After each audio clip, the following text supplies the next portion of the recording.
Salam kenal dan selamat berjumpa dalam cerita silat bersambung dengan judul Si Tangan Halilintar, karya Asmarama S. Gopingho. Bagian ke-30. Di lereng dekat puncak pegunungan Liong San terdapat sebuah perkampungan para petani. Jumlah penduduk dusun itu tidak banyak, hanya sekitar 50 kepala keluarga.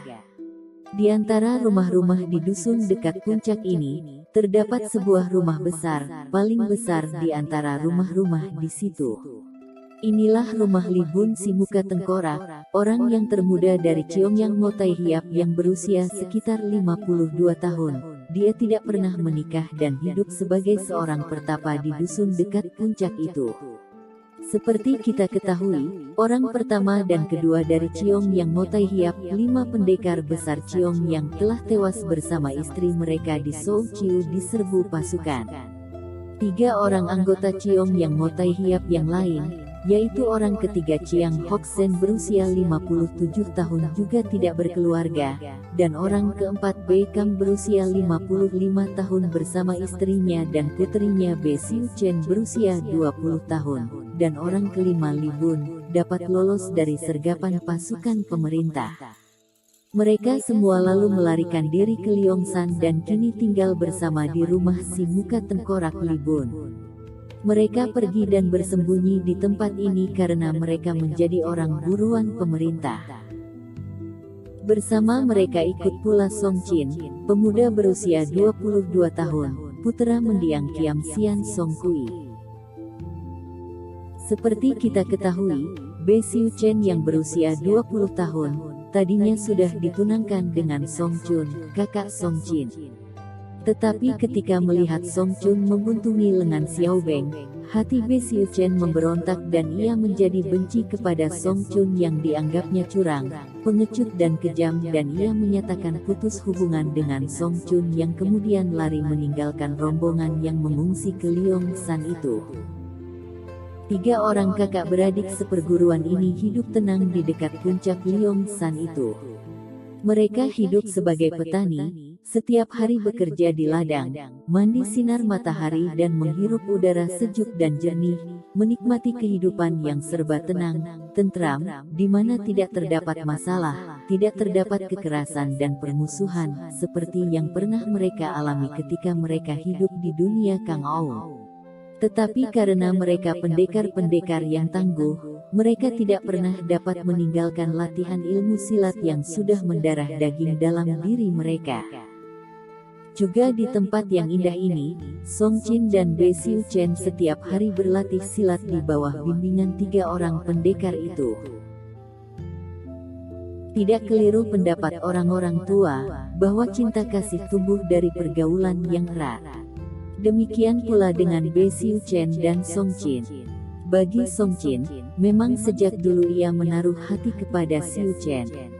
Akan tetapi tadinya Siu Chen telah ditunangkan kepada Song Chun sehingga baik Song Chin maupun Siu Chen tidak memiliki keinginan yang bukan-bukan. Song Chin berusaha menghilangkan rasa cintanya kepada gadis yang sudah menjadi tunangan kakaknya itu. Sebaliknya, Siu Chen juga tidak pernah memperhatikan Song Chin karena dia merasa bahwa ia akan menjadi jodoh Song Chun, hal yang telah disepakati keluarga kedua pihak. Akan tetapi, Siu Chen memutuskan hubungannya dengan Song Chun, karena ia benci melihat watak tunangannya yang dianggapnya curang, pengecut dan kejam itu. Kini, ia tinggal di tempat sunyi dekat puncak Liongsan dan setiap hari ia bergaul dengan Song Chin. Mulai tampaklah olehnya betapa watak Song Chin jauh lebih berbeda dibandingkan watak Song Chun. Song Chin adalah seorang yang lembut, bijaksana, baik budi dan biarpun dia tidak segagah Song Chun, namun pemuda ini juga tampan dan ilmu silatnya juga cukup tangguh. Mulai tumbuh rasa cinta di hati gadis berusia 20 tahun itu. Bei Kim yang berjuluk Sinto Copet Sakti, orang keempat dari Cheongyang Motai Hiap bersama istrinya melihat gejala ini. Mereka bersepakat untuk menjodohkan puteri tunggal mereka dengan Song Jin karena Xiu Chen sudah menyatakan putus dengan Song Chun dan berkeras tidak mau dijodohkan dengan bekas tunangannya itu. Beckham mengajak suhengnya, Chiang Huseng dan sutenya, Li Bun untuk berunding mengenai keinginannya menjodohkan puterinya dengan Song Jin. Dua orang pendekar itu pun menyatakan persetujuan mereka. Mengingat bahwa pertalian jodoh antara Xiu Chen dan Song Chun telah putus. Demikianlah, pada suatu hari, diadakan upacara pertunangan antara Xiu Chen dan Song Jin. Perjodohan antara mereka ditunda, menanti dua hal, yaitu pertama, menunggu perkabungan Song Jin telah lewat, dan kedua, Song Chun belum diberitahu lebih dulu tentang perjodohan bekas tunangannya dengan adiknya itu. Setelah mereka bertunangan, hubungan antara Song Jin dan Xiu Chen menjadi semakin akrab. Namun, keduanya saling menjaga, sehingga betapapun rindunya hati mereka namun tetap menjaga jarak sehingga tidak akan melanggar tata susila. Dengan kasih sayang yang suci murni terhadap satu sama lain, mereka berdua dapat saling menjaga keutuhan kehormatan masing-masing dan kasih murni itu dapat mencegah mereka terseret oleh nafsu birahi. Sebelum menikah, hubungan mereka harus merupakan hubungan antara sahabat atau antara saudara, tidak dikotori oleh nafsu birahi semata. Pada suatu sore, Song Jin dan Xiu Chen seperti biasa berlatih silat di dalam taman bunga yang mereka pelihara bersama, sehingga merupakan taman bunga yang indah. Tiga orang pendekar itu bercakap-cakap di ruangan depan. Chiang Huseng, yang berusia 57 tahun, kehilangan wataknya yang selalu gembira. Beckham, yang berusia 50, jubahnya masih kedodoran seperti dulu, dan Li Bun, yang berusia 53 tahun bertubuh tinggi kurus dan mukanya seperti tengkorak, maka ia dijuluki si muka tengkorak. Melihat keakraban antara anakku dan Song Jin, aku berpendapat sebaiknya mereka segera dinikahkan, kata Beckham, si copet sakti kepada dua orang saudara seperguruannya itu. Chiang Suheng, kuanggap dapat menjadi wali mewakili Suheng Song Kui yang sudah meninggal. Bagaimana pendapatmu, Suheng? Chiang Huseng yang gemuk pendek itu tertawa senang. Hehehehe, pendapatmu itu baik sekali. Aku akan dapat menikmati arak pengantin sebagai wali pengantin pria, tentu aku mendapatkan kehormatan pertama. Hahaha. Aku setuju sekali, Be Suheng. Puterimu itu sudah berusia 20 tahun dan Song Jin sudah berusia 22 tahun. Sudah tiba waktunya bagi mereka untuk berumah tangga dan yang penting lagi, kasihan kalau orang-orang muda seperti mereka harus melewatkan masa mudanya di tempat sunyi ini. Setelah menikah mereka dapat turun gunung, kembali ke Shouqiu dan membentuk keluarga bahagia. Tentu, masih ada peninggalan keluarga Song di Shouqiu. Setidaknya para sahabat kedua Suheng Song tentu siap membantu Song Jin, kata Li Bun. Akan tetapi bagaimanapun juga, perkabungan yang dilakukan Song Jin atas kematian ayahnya haruslah terpenuhi terlebih dahulu, yang kukira hanya tinggal 2 bulan lagi. Tentu saja hal itu sama sekali tidak boleh dilanggar, kata Beckham, dan tiga orang itu selanjutnya bercakap-cakap sambil minum arak untuk mengusir hawa dingin yang mulai menyelimuti dusun di dekat puncak itu. Sementara itu, Song Jin dan Xiu Chen selesai berlatih silat. Mereka lalu duduk mengaso di atas bangku panjang dalam rumah itu, menghapus keringat yang membasahi leher dan muka.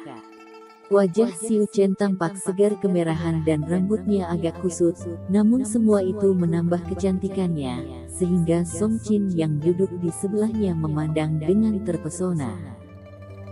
Ih, Chinko kakak Chin, mengapa engkau memandangku seperti itu? Seperti apa? Song Jin tersenyum tanpa mengalihkan pandang matanya dari wajah gadis itu, terutama ke arah mulutnya yang manis. Seperti, mata kucingku memandang aku sewaktu aku makan.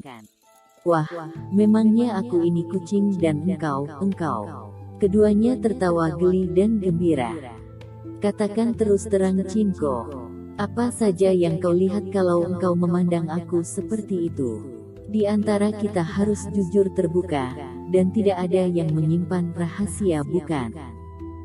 Chen Moi, adik Chen, kalau aku berterus terang, engkau tentu tidak akan marah bukan? Dan engkau mau memaafkan aku kalau keterus teranganku menyinggungmu dan membuatmu tidak senang? Cinko, aku tidak percaya bahwa engkau akan begitu tega untuk menyinggung dan membuat aku tidak senang. Katakanlah, aku memandangmu dan melihat betapa engkau cantik jelita seperti seorang dewi, Chen Moi, dan semakin mendalam rasa cinta di dalam hatiku yang telah tumbuh sejak dulu, sejak engkau dan aku masih remaja. Diam-diam aku mencintaimu Chen Moi. Hanya tentu saja hal itu kurasakan secara diam-diam. Engkau cantik jelita dan di dunia ini tidak mungkin ada keduanya. Wajah Xiu Chen menjadi kemerahan, bibirnya terbuka dalam senyum dan matanya berbinar-binar. Wanita mana yang tidak akan merasa bahagia sekali mendapatkan pujian seperti itu? Apalagi kalau yang memuji itu tunangannya sendiri, pemuda yang juga dicintainya. Ai, Koko, engkau terlalu memuji, jangan merayu. Sungguh mati Moi, pujianku itu bukan sekedar merayu, bukan hanya di mulut, melainkan timbul dari lubuk hatiku. Aku telah jatuh cinta kepadamu, semenjak engkau remaja dulu. Kalau benar demikian, mengapa sejak dulu engkau diam-diam saja Cinko? Tentu saja Chen Moi, aku takut menyatakan perasaan hatiku padamu. Bagiku, engkau seperti bidadari kahyangan, bagaimana aku berani menyatakan cintaku? Apalagi orang tuaku memutuskan untuk menjodohkan kakak Song Chun denganmu. Yang disetujui orang tuamu dan engkau bertunangan dengan Junko, aku hanya berani memandang dan mengagumimu dari jauh. Aduh, kasihan engkau Cinko, kata Xiu Chen sambil memegang tangan pemuda itu.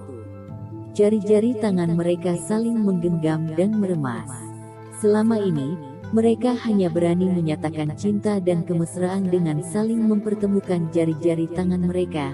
Tidak berani berbuat lebih dari itu, karena mereka tetap menjaga harga diri masing-masing dan kesopanan. Maka, biarpun aku merasa kasihan kepada Junko dan timbul harapanku ketika engkau memutuskan hubunganmu dengan Junko, dan ternyata sekarang engkau menjadi calon istriku.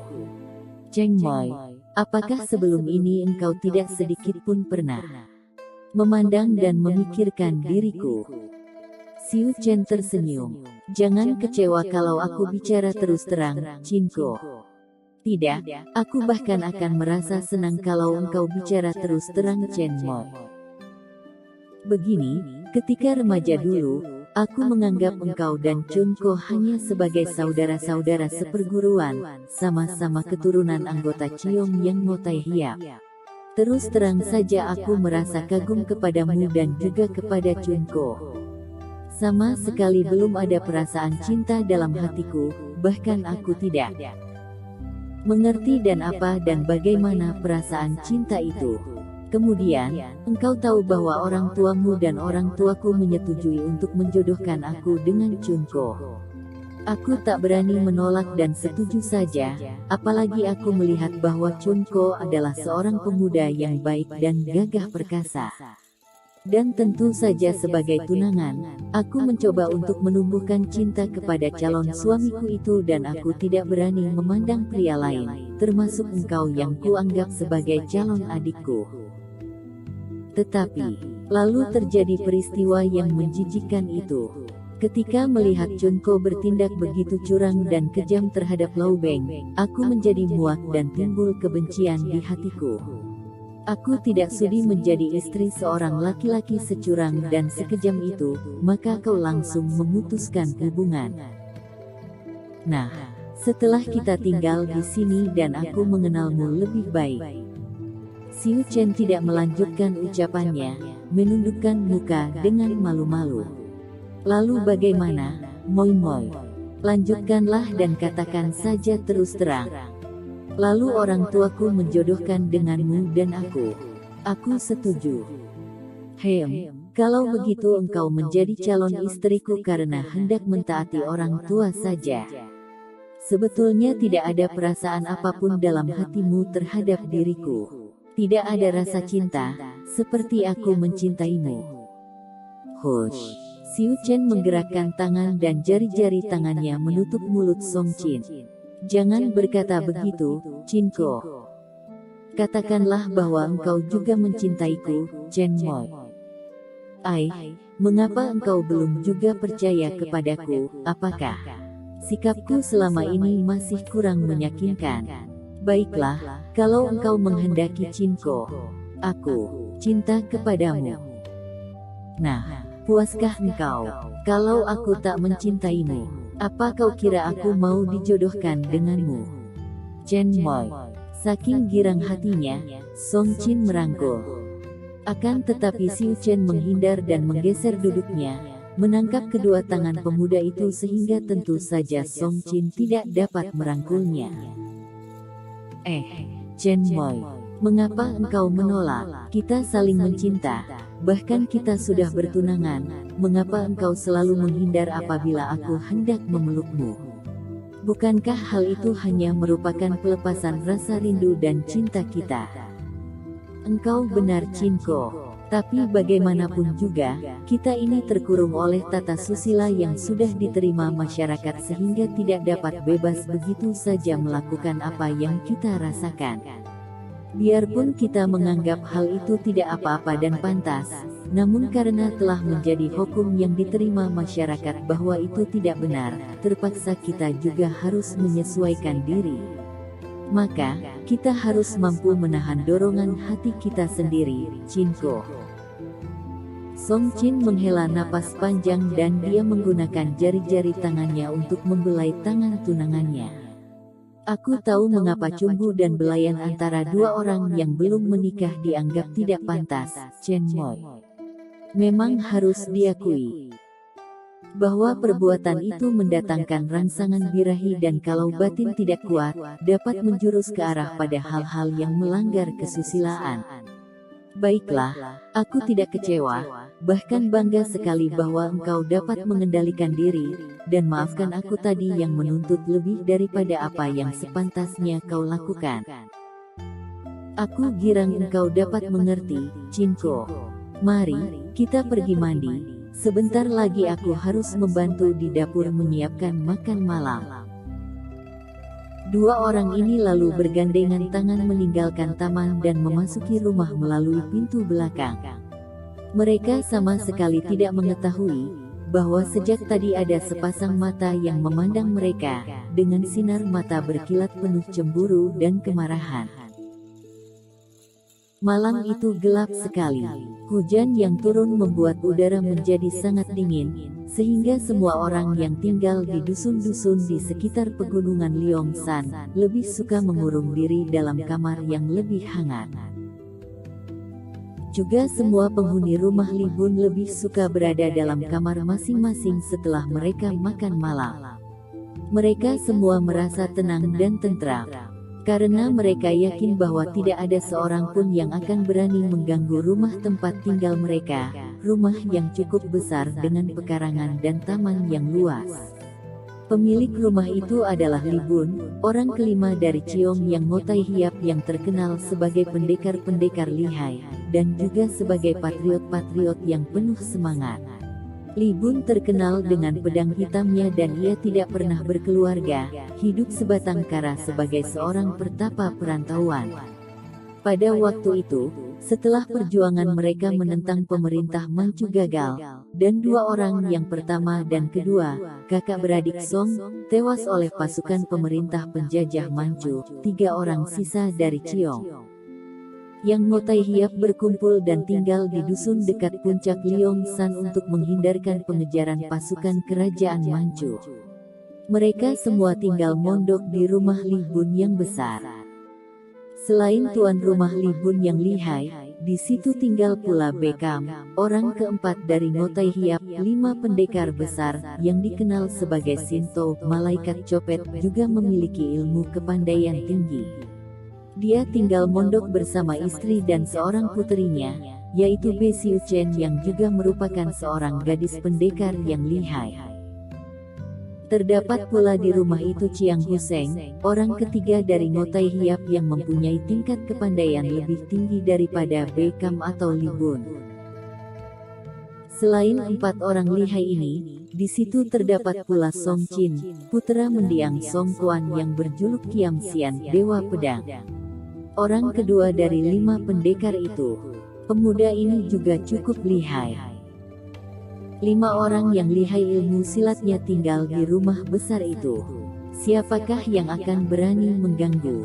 Mengganggu rumah itu, sama dengan mengusik sarang harimau. Tapi, ketika semua orang penghuni rumah itu tertidur pulas karena malam telah larut, sudah lewat tengah malam, ada bayangan berkelebat di atas genteng tidak menimbulkan suara. Ini menunjukkan bahwa Jin Kang ilmu meringankan tubuh. Orang itu memang sudah tinggi tingkat ilmunya. Tak lama kemudian, bayangan hitam itu telah bergerak menyelinap di dalam rumah itu, dan berhenti di luar jendela kamar tidur Be Siu Chen. Dia mengeluarkan sebatang hioswa, dupa lidi, dan membakar ujungnya. Tercium bau harum setelah ujung hioswa terbakar. Cepat dia memasukkan benda itu melalui celah-celah jendela sehingga asap hioswa itu mengepul dalam kamar. Bayangan itu mendekam di bawah jendela. Setelah menanti beberapa lama sampai hioswa yang ujungnya membara mengeluarkan asap itu terbakar habis, dia lalu mengeluarkan 2 buah butir pil dan memasukkannya ke mulut. Lalu dengan sedikit pengerahan tenaga, dia sudah dapat membuka paksa daun jendela, melompat masuk dan menutupkan lagi daun jendela. Bau harum memenuhi kamar itu. Dengan tenangnya, bayangan hitam itu menyalakan sebatang lilin kecil di atas meja sehingga kamar itu tidak gelap sekali, diterangi nyala lilin yang remang-remang. Lalu dihampirinya pembaringan yang tertutup kelambu. Ketika ia menyingkap kelambu, tampak Siu Chen tidur telentang dalam keadaan pulas. Bayangan itu tersenyum. Dupa lidi yang asapnya mengandung racun pembius yang amat kuat itu ternyata telah bekerja dengan baik. Untuk mendapat keyakinan, dia menguncang-guncang pundak gadis itu, namun Siu Chen tidak terbangun seperti dalam keadaan pingsan. Bayangan hitam itu tersenyum senang dan melanjutkan perbuatannya yang telah direncanakannya sejak sore tadi, tanpa gangguan karena selain seisi rumah telah tidur nyenyak, juga Siu Chen sendiri dalam keadaan tidur pulas oleh pembius itu. Menjelang pagi, setelah Siu Chen mengeluh dan menggerakkan tubuhnya, barulah si bayangan hitam itu turun dari pembaringan.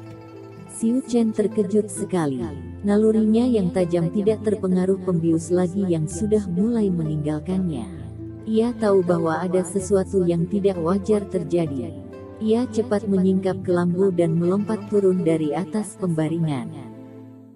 Akan tetapi, ia menjerit ketika mendapat kenyataan bahwa dirinya tidak berpakaian. Cepat ia menyambar selimut untuk menyelimuti tubuhnya dan pada saat itu, ia melihat bayangan hitam melompat ke atas kosen jendela. Lilin kecil di atas meja masih menyala dan dalam cuaca yang remang-remang itu Siu Chen melihat seorang laki-laki yang masih muda dan yang mendatangkan kesan adalah bahwa laki-laki itu buntung lengan kirinya. Lengan baju kiri itu menggelantung kosong, jelas nampak bahwa lengan kirinya telah buntung. Kau, Xiao Beng, seru Siu Chen. Laki-laki itu tertawa dan sekali berkelebat tubuhnya lenyap dari situ. Siu Chen hendak mengejar, akan tetapi teringat bahwa ia telanjang. Maka cepat ditanggalkannya selimutnya dan ia memakai pakaiannya yang berserakan di atas tempat tidur. Pada saat itu baru ia mendapat kenyataan yang membuat ia terkejut dan ia pun menangis terseduh-seduh, menelungkup di atas pembaringannya. Ia telah diperkosa orang. Ia menjerit dan menangis oleh kenyataan yang amat mengguncang batinnya itu. Jerit tangis Xiu Chen membangunkan semua penghuni rumah. 4 orang laki-laki yang kesemuanya ahli-ahli silat yang tangguh, segera berlompatan keluar dari kamarnya, dan dengan cepat mereka berdatangan ke depan kamar Xiu Chen, karena dari kamar itulah keluarnya jerit tangis itu. "Xiu Chen, apa yang terjadi?" teriak Beckham sambil mengetuk-ngetuk daun pintu kamar puterinya. Tidak ada jawaban, hanya tangis mengguguk yang terdengar. "Chen Moi, bukalah pintunya." Song Qin juga mengetuk dan dia merasa khawatir sekali. "Xiu Chen, kalau tidak segera kau buka, akan kujebol daun pintu ini," kata Li Bun. Akan tetapi tetap saja pintu tidak buka, bahkan tangis itu semakin mengguguk. "Kita buka pintu ini dengan paksa," kata Li Bun, dan mendengar ini, Beckham dan Song Qin yang sudah tidak sabar lagi lalu mendorong daun pintu. Brak, daun pintu terbuka dan semua orang menyerbu masuk. "Xiu Chen, apakah yang terjadi?" Beckham menghampiri pembaringan di mana gadis itu rebah menelungkup sambil membenamkan mukanya di bantal dan menangis. Li Bun lalu menyalakan sebatang lilin besar sehingga keadaan di dalam kamar itu menjadi terang.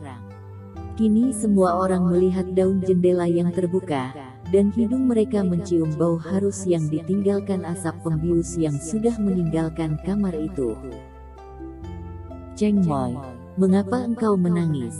Song Qin menghampiri pembaringan dan hendak menyentuh pundak gadis itu. Akan tetapi ia melihat bercak darah pada tilam pembaringan yang awut-awutan itu. Tiba-tiba Beckham memegang lengan Song Qin dan menariknya menjauh dari pembaringan. Pada saat itu, Nyonya B berlari memasuki kamar. "Xiu Chen, ada apakah anakku?" Nyonya itu segera menubruk anaknya. Akan tetapi, Chiang Huseng yang gemuk pendek itu tiba-tiba sudah melompat ke arah jendela dan keluar diikuti oleh Li Bun. 2 orang pendekar tua ini sudah dapat menduga apa yang terjadi dan mereka berusaha untuk melakukan pengejaran. Akan tetapi setelah tiba di atas, mereka tidak melihat bayangan orang, maka mereka turun dan kembali ke kamar Xiu Chen. Xiu Chen sudah duduk di atas tempat tidur, dirangkul ibunya. Song Qin terduduk di atas kursi, kepalanya menunduk sampai dagunya menempel leher. Beckham mengerutkan alis dan ketika Chiang Huseng dan Li Bun memasuki kamar, dia sedang bertanya. "Xiu Chen, hayo katakan apa yang terjadi. Kamar ini bau keharuman aneh, mungkin obat bius dan engkau. Hayo katakan apa yang terjadi semalam." Xiu Chen menahan isaknya, mengangkat muka dan memandang ke arah Song Qin yang duduk di atas kursi di sudut kamar. "Cinko, maafkan aku." Dan ia pun menangis lagi, terkulai lemas dalam rangkulan ibunya. "Xiu Chen, beginikah sikap seorang yang gagah? Hayo, katakan, siapa yang telah melakukan kekejian terkutuk ini?" bentak Beckham lagi, mukanya merah sekali karena marah. Gadis itu kembali memandang kepada Song Qin. Pemuda itu pun memandangnya. Dia tahu bahwa gadis itu merasa berat untuk bercerita karena kehadirannya, maka ia lalu bangkit berdiri dan melangkah hendak keluar dari kamar itu. "Cinko, jangan pergi, engkau berhak mengetahui. Engkau harus mendengar." Tiba-tiba Xiu Chen berkata dan seolah timbul tenaga baru dalam dirinya. Isaknya terhenti dan biarpun air matanya masih berderai, ia dapat bicara dengan jelas. "Ayah, Ibu, Paman Chiang dan Paman Li, juga Cinko, ketahuilah bahwa ada seseorang semalam telah menodaiku.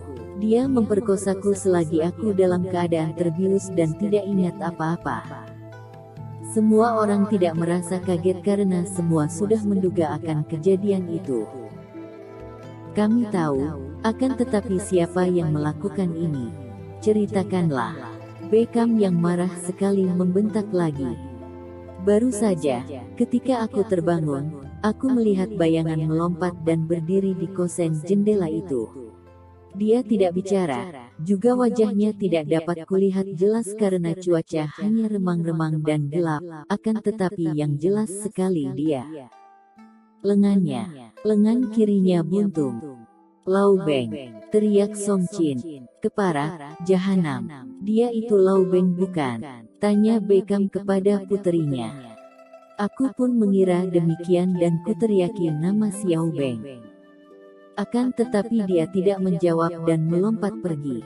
Aku tidak dapat mengejar karena aku harus berpakaian dulu. Jahanam, kurang ajar anak itu. Agaknya dia membalas dendam karena kita menghajarnya dulu, kata Li Bun. Ya, sudah jelas dia orangnya. Selain bukti bahwa pelakunya berlengan kiri buntung, juga besar alasannya yang mendorong dia melakukan perbuatan terkutuk itu.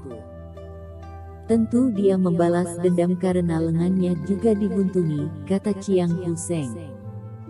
Song Chin juga marah. Namun pemuda itu diam-diam merasa sangsi.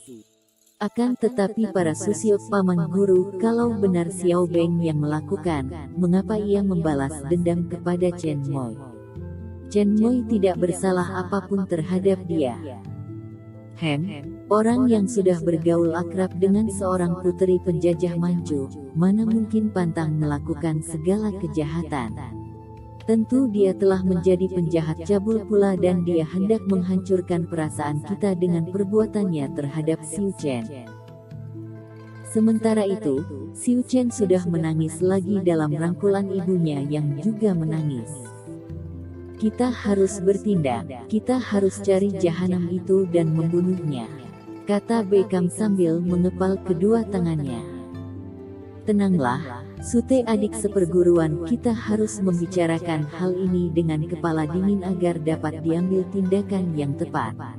Mari kita biarkan Xiu Chen bersama ibunya dan kita bicarakan soal ini, kata Song Chin keluar dari kamar Xiu Chen yang masih menangis dalam rangkulan ibunya. Sudah, hentikan tangismu, anakku. Ayahmu pasti akan membalaskan sakit hati ini. Ibu, bagaimana aku dapat berhadapan dengan Sinko? Setelah terjadi peristiwa dengan diriku ini, apakah Sinko masih mau melanjutkan perjodohan ini? Ibu, dia tentu akan memandangku dengan hina, menganggap aku kotor. Lebih baik mati saja daripada begini, Ibu. Nyonya B menguatkan hatinya. Sebagai seorang wanita, ia pun tahu benar bahwa pada umumnya, seorang wanita yang sudah bukan perawan lagi akan dicemooh dan dianggap rendah oleh laki-laki. Akan tetapi demi membesarkan hati puterinya ia berkata, aku kira Song Chin bukan laki-laki seperti itu, anakku, biarpun masih muda, dia bersikap bijaksana. Aku yang akan bicara dengannya Xiu Chen, dan aku yang akan menjelaskan bahwa engkau tidak melakukan kesalahan apapun. Peristiwa ini merupakan kecelakaan, suatu perkosaan, sama sekali tidak mencemarkan kehormatanmu sebagai wanita. Nyonya B maklum bahwa apa yang dikatakannya itu sebenarnya berlawanan dengan isi hatinya. Ia tahu benar bahwa pada umumnya, kaum pria memandang keperawanan seorang wanita sebagai sesuatu yang suci, sesuatu yang amat berharga, sesuatu yang menjadi syarat mutlak bagi seorang calon istri. Ucapan ibunya itu setidaknya menghibur hati Xiu Chen. Ibu, benarkah itu? Tentu saja ibu benar, nak. Sekarang mandilah, bertukarlah pakaian dan keluarlah dari kamar seperti biasa. Urusan ini hanya diketahui oleh anggota keluarga saja, jangan sampai diketahui orang lain. Xiu Chen merasa terhibur dan timbul harapan baru dalam hatinya. Ia lalu pergi mandi dan Nyonya B menyusul suaminya yang sedang berunding dengan Chiang Huseng, Li Bun dan Song Chin. 3 orang sisa anggota 5 pendekar besar itu merasa yakin bahwa pelaku jahanam itu pastilah Lau Beng, putra mendiang Lau Heng San yang pernah menjadi antek penjajah Manchu. Apalagi Lau Beng mendatangkan perasaan benci dalam hati mereka karena pemuda itu bergaul akrab dengan Puteri Mayani, puteri seorang pangeran Manchu dari kota raja. Dan lebih dari itu, Lau Beng inilah yang menjadi biang keladi sehingga dua orang rekan mereka yang tertua, yaitu Song Quan dan Song Kui tewas dikeroyok prajurit Manchu. Kini, Xiu Chen diperkosa orang. Dan sungguh pun Xiu Chen tidak dapat melihat wajah pemerkosanya karena gelap, namun bukti lengan kiri yang buntung, membuat mereka yakin bahwa pemerkosanya tentu Lau Beng yang buntung lengan kirinya. Setelah merundingkan dan mempertimbangkan dari segala sudut pandangan, Chiang Huseng berkata, tak dapat diragukan lagi, Lau Beng yang melakukan perbuatan biadab ini. Persoalannya sekarang apa yang harus kita lakukan? Apalagi yang harus kita lakukan kecuali mencari dan membunuh keparat itu, kata Beckham yang marah dan merasa sakit hati sekali mengingat apa yang menimpa diri anak tunggalnya. Besute, kita harus ingat bahwa Lau Beng memiliki ilmu kepandaian yang tinggi, bantah Chiang Huseng. Kami tidak takut, seru Li Bun. Kami akan maju berempat dan tentu akan dapat membunuhnya. Chiang Huseng tertawa. Hanya sebentar dia tadi terpengaruh peristiwa yang menimpa diri murid keponakannya. Akan tetapi sekarang dia sudah pulih dan tenang kembali, sehingga muncul tawanya yang memang selalu berada di mulutnya. Haha, aku juga tidak takut Li Sute. Aku hanya memperhitungkan dan bersikap hati-hati. Apa artinya kalau kita maju bersama kemudian gagal? Kita tidak boleh hanya mengandalkan keberanian, kita haruslah memakai perhitungan. Ingat, perjuangan kita menentang penjajah Manchu juga mengalami kegagalan karena kita hanya mengandalkan keberanian tanpa perhitungan matang. Keberanian tanpa perhitungan hanya merupakan kenekatan yang ngawur. Selain itu, harus diingat bahwa di sana ada Lam Liong, naga selatan, Matai Hiap yang menjadi ayah angkat dan guru Lau Beng. Juga ada Xiao Limpai, karena Lau Beng sudah dianggap sebagai murid Xiao Limpai. Kalian tentu tidak suka kalau sampai terjadi kesalahpahaman dan bentrok dengan Matai Hiap dan Xiao Limpai. Chiang Su-heng, kalau begitu, apa yang harus kita lakukan? Tanya Beckham penasaran, karena tentu saja dia tidak mau menghentikan keinginannya untuk membalas dendam kepada pemerkosa puterinya. Itulah yang harus kita pikirkan sekarang, yakni mengambil cara yang terbaik. Song Qin, mengapa engkau diam saja sejak tadi? Bagaimana menurut pendapatmu? Chiang Huseng bertanya kepada pemuda yang sejak tadi hanya diam saja seperti orang bingung. Saya hanya menurut saja apa yang Sam Susiok paman guru bertiga putuskan, katanya. Sekarang begini saja, agar tidak salah paham dengan Lam Liong Maciok dan Xiao Limpai, juga agar kedudukan kita lebih kuat sehingga tidak akan gagal menghukum si jahat Lau Beng, sebaiknya kita bersama pergi melapor ke Xiao Limpai dan kepada Matai Hiap untuk minta pertanggungjawabannya. Bagaimana pendapat kalian? Semua menyatakan setuju dan demikianlah. Pada keesokan harinya, 4 orang itu berangkat meninggalkan puncak Liong San. Song Qin merasa agak gelisah karena sejak malam tadi, Xiu Chen tidak pernah menampakkan diri. Bahkan Beckham dan istrinya memasuki kamarnya dan minta agar ia keluar karena semua orang akan pergi. Gadis itu menolak.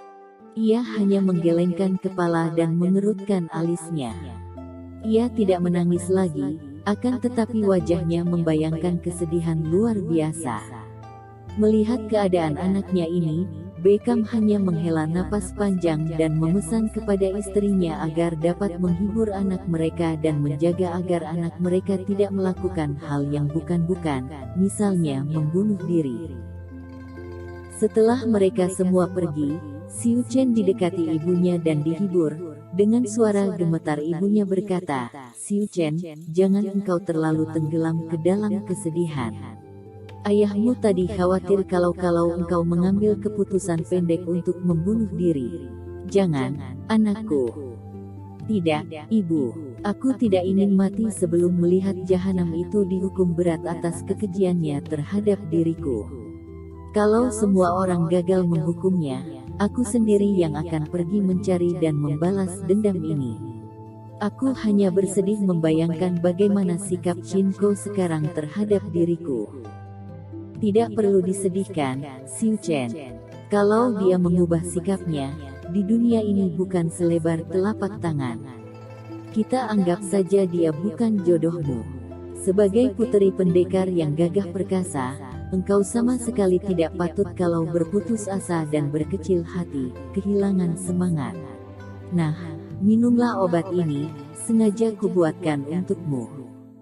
Melihat semangkok obat rebusan berwarna kehitaman itu, Xiu Chen memandang ibunya dengan heran. Ibu, obat apakah itu? Kesehatanku baik-baik saja, tidak perlu minum obat. Untuk pencegahan, Xiu Chen. Jahanam keparat itu telah menodaimu, obat ini untuk mencegah akibatnya. Maksud ibu, aku akan hamil. Kalau tidak diberi obat pencegah ini, ada kemungkinannya, Xiu Chen, walaupun kemungkinan itu kecil sekali. Akan tetapi obat ini akan membersihkan semua kekotoran ini. Mendengar ucapan ini, cepat-cepat Xiu Chen mengambil cawan dan meminumnya sampai habis. Barulah tenang rasa hatinya ketika ia merasa betapa perutnya terasa panas di sebelah dalam. Baiklah ibu, aku akan menenangkan hatiku. Ibu benar, kalau Chin Ko mengubah sikapnya berarti dia pun picik seperti semua laki-laki yang selalu merendahkan kaum perempuan. Mulai saat itu, Xiu Chen benar-benar telah pulih kembali hatinya, mulai dapat membebaskan diri dari tekanan. Ia pun semakin tekun berlatih silat. Bersambung ke bagian berikutnya, pada penayangan selanjutnya. Jangan lupa untuk mengklik subscribe, tinggalkan komentar, like dan share. Agar tidak ketinggalan informasi terbaru dari kami. Sampai berjumpa kembali pada episode berikutnya.